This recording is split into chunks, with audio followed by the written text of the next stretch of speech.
வணக்கம் குழந்தைகளே. சிறுகதையின் மற்றொரு அத்தியாயத்திற்கு மீண்டும் வருக. உயரம் தாண்டுவதற்கும் தன்னை நம்புவதற்கும் கற்றுக்கொண்ட எங்கள் சிறிய வெட்டுக்கிளி நண்பன் கோபுவை நினைவிருக்கிறதா?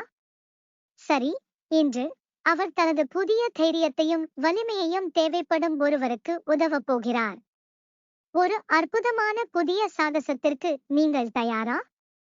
கோபுவின் அபாரமான குதிக்கும் திறமையில் தேர்ச்சி பெற்ற பிறகு ஒரு நாள் வெட்டுக்கிளி மகிழ்ச்சியுடனும் நம்பிக்கையுடனும் மந்திர காட்டைச் சுற்றி குதித்தது. திடீரென்று ஆற்றில் இருந்து மெல்லிய அழுகை சத்தம் கேட்டது. யாரோ பிரச்சனையில் இருப்பது போல் தெரிகிறது புட்டி, நான் சென்று பார்க்க வேண்டுமென்று நினைக்கிறேன். ஓஃப் ஓஃப், என்ன ஆச்சு கோபு? ஆற்றங்கரையில் யாரோ உதவி தேடுகிறார்கள். சீக்கிரம் போவோம். கோபுவும் புட்டி என்ற சிறிய நாய்க்குட்டியும் ஆற்றை அடைந்தபோது ஒரு சிறிய மின்மினி பூச்சி தண்ணீருக்கு மேல் தொங்கும் சிலந்தி வலையில் சிக்கியிருப்பதைக் கண்டனர். மின்மினி பூச்சியின் பளபளப்பு மங்கலாக இருந்தது. அது பயமாக தெரிந்தது. எனக்கு உதவுங்கள், தயவு செய்து. நான் இந்த வலையிலிருந்து வெளியேற முடியாமல் சிக்கிக்கொண்டேன். ஓஃப் ஓஃப், கவலைப்படாதே, உன்னை காப்பாற்றுவோம். நான் மேலே குதித்து வலையை நிச்சயம் உடைப்பேன். தயவு செய்து சில நிமிடங்கள் காத்திருங்கள் நண்பரே. கோபு குதிக்கப் போகும்போது ஒரு பெரிய எரிச்சலான சிலந்தி வலையில் ஊர்ந்து அவரது வழியை தடுத்தது. என்ன செய்கிறாய்? இது என் இரவு உணவு. மற்றவர்களை காயப்படுத்துவதற்காக நீங்கள் அவர்களை பிடிக்க முடியாது. இது நியாயமில்லை. நியாயமா? நீ என்ன பேசுகிறாய்? காடை இப்படித்தான் செயல்படுகிறது. ஓஃப் ஓஃப், ஆனால் கருணை காட்டை வலிமையாக்குகிறது, பயத்தை அல்ல. ஓஃப் ஓஃப், ஒருவேளை ஒரு நாள் நீங்கள் கருணையின் சக்தியை கற்றுக்கொள்வீர்கள். கோபு பின்வாங்கவில்லை. நீங்கள் தைரியமானவர், எப்போதும் சிறந்தவர் என்ற புத்திசாலித்தனமான தவளையின் வார்த்தைகளை அவர் நினைவு கூர்ந்தார்.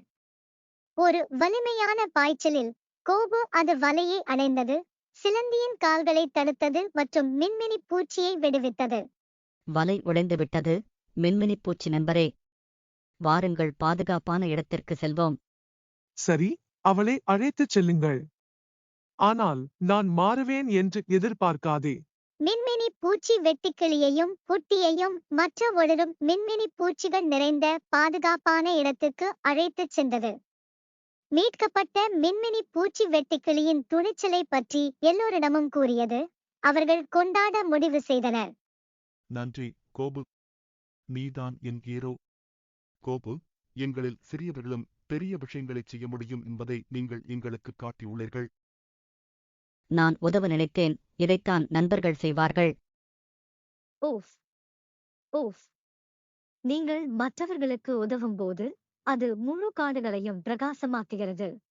மற்றவர்களுக்கு உதவுவது எவ்வளவு பெரியதாக இருந்தாலும் சரி, சிறியதாக இருந்தாலும் சரி, அது உலகில் ஒளியையும் மகிழ்ச்சியையும் தருகிறது. எப்போதும் இரக்கத்தையும் தைரியத்தையும் தேர்ந்தெடுங்கள். அது ஒரு அற்புதமான சாகசம் அல்லவா குழந்தைகளே?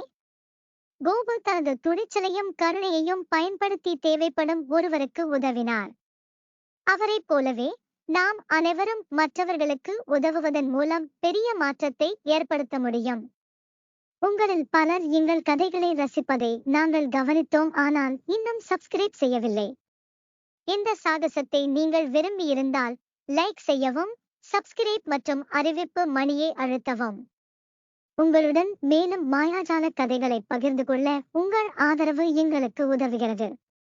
அடுத்த எபிசோடில் சந்திப்போம். நன்றி.